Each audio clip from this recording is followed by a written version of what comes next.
Wenn ich Unternehmer frage, was sind gerade deine größten Herausforderungen, kommen immer zwei Themen. Das eine ist Neukundengewinnung und das andere ist neue Mitarbeiter finden. Und zwar Mitarbeiter, die passen. Gehen wir mal nur auf ein Thema ein, nämlich das Mitarbeiterthema. Und dort werden riesige Fehler gemacht. Es funktioniert nicht, weil es oft hausgemacht ist. Ich gebe dir ein Beispiel. Unser Recruiting-Prozess sieht folgendermaßen aus. Die Bewerbung kommt rein. Die Bewerbung wird gesichtet. Und 95% der Bewerbungen kommen in die nächste Stufe. Nach der Bewerbungssichtung kommt das Telefoninterview. Strukturiertes Telefoninterview, maximal 30 Minuten. Nach dem Telefoninterview kommt das Vorstellungsgespräch. In der Regel machen wir das mittlerweile digital per Zoom. Nach dem Vorstellungsgespräch, wenn der Kandidat dann immer noch im Rennen ist, dann kommt der Schnuppertag. Der Kandidat kommt zu uns und schaut sich einmal an, wie läuft das bei uns ab. Das ist egal, welche Position. Eine Führungskraft, jemand in der Verwaltung, jemand in der Eventorga oder gerade im Vertrieb. Ein Schnuppertag. Dort kann er reinschnuppern, wie ist das bei uns? Die Firmenkultur, die Aufgaben, wie fühlt sich das an mit den anderen Mitarbeitern hier? Und wir dürfen ihn auch beobachten. So, und dann käme der nächste Schritt. Der nächste Schritt ist dann der Vertrag. Ihm einen Vertrag anzubieten und den Vertrag zu unterschreiben. Okay? Also, sichten, Telefoninterview, Vorstellungsgespräch, Schnuppertag, Vertrag. Wie lange dauert das? Wie lange dauert der Prozess? Wie lange dauert der bei dir? Du sammelst erstmal die ganzen Bewerbungen. Ist das so? Du sagst ja, ich habe die Stellenanzeige jetzt gerade draußen. Ich warte erstmal 1, 2, 3 Wochen, bis dass ich genügend Bewerbungen habe. Machst du das so? Dann hast du die gesichtet. Jetzt führst du ein Telefoninterview. Wie lange nach Eingang der Bewerbung meldest du dich, um das Interview zu führen? Auch wieder ein paar Wochen? Okay? Du führst das Interview und das ist gut. Das ist gut, der Kandidat. Jetzt vereinbarst du ein Vorstellungsgespräch. Wann denn? Ja, 1, 2 Wochen später? 1, 2 Wochen später?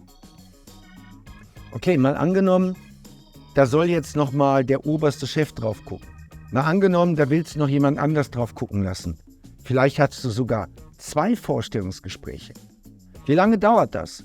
Nochmal eine Woche oder 2, bis das zweite kommt? Okay, dann, du lädst ihn ein zum Schnuppertag. Wie lange nach dem Vorstellungsgespräch dauert es, bis dass du ready bist für den Schnuppertag? Wieder 2, 4 Wochen? Dann ist jemand im Urlaub, du bist in Urlaub, dann ist eine Messe. Und dann, der Schnuppertag war grandios. Du sagst, der ist es, den will ich haben. Und jetzt sagst du ihm, ey, wir machen den Vertrag fertig. Jetzt fehlt wieder jemand, der das unterschreiben kann und so weiter. Du schickst ihm den Vertragsentwurf. Wie lange dauert es, bis dass der Mitarbeiter den Vertrag gegengezeichnet wieder hat? Vielleicht hat der Kandidat gesagt, ja, das mit dem Geld passt doch nicht, können wir das nochmal anpassen? Wie lange dauert das? Wenn dein Prozess so abläuft, wie ich das gerade beschreibe, bist du selbst schuld, dass du keine Mitarbeiter hast. Die Bewerbung kommt rein, bei uns. Die Bewerbung kommt rein, wird am gleichen Tag gesichtet.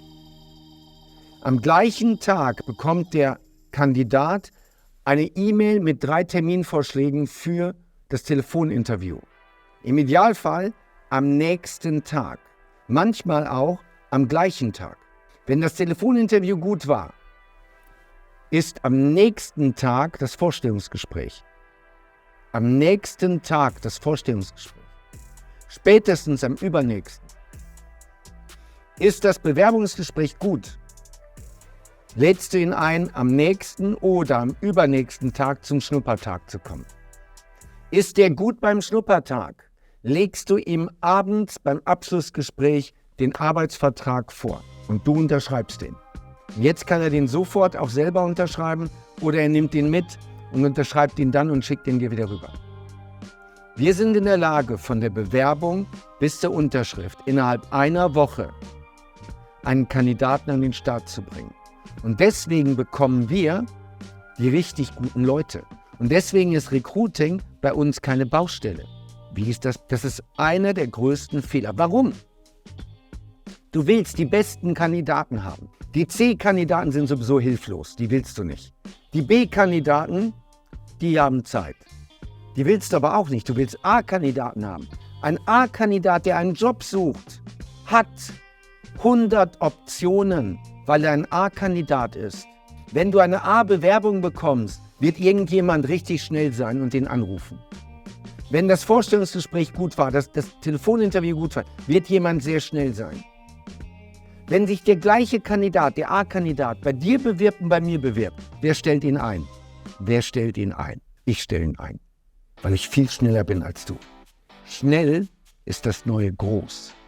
Schnell ist das neue Groß. Sei schnell. Das ist nur ein ganz kleiner Teil des kompletten Recruiting-Prozesses. Und damit der Mitarbeiter bleibt, geht es auch noch um den Onboarding-Prozess, der sich daran anschließt. Wenn dich das Thema interessiert, Recruiting wirklich perfekt und Onboarding wirklich perfekt, dann gibt es ein neues Seminarformat, ein digitales Seminarformat. Du kannst das an deinem Fernseher, an deinem Computer erleben. Und zwar die Recruiting-Offensive. Im September 23 das erste Mal. Danach werden wir es aber regelmäßig weiterführen. Tickets gibt es hier. Und hier gibt es auch die Daten und hier gibt es auch alle Inhalte. Und das passende Video zu diesem Video, nämlich A, B und C Mitarbeiter, findest du hier.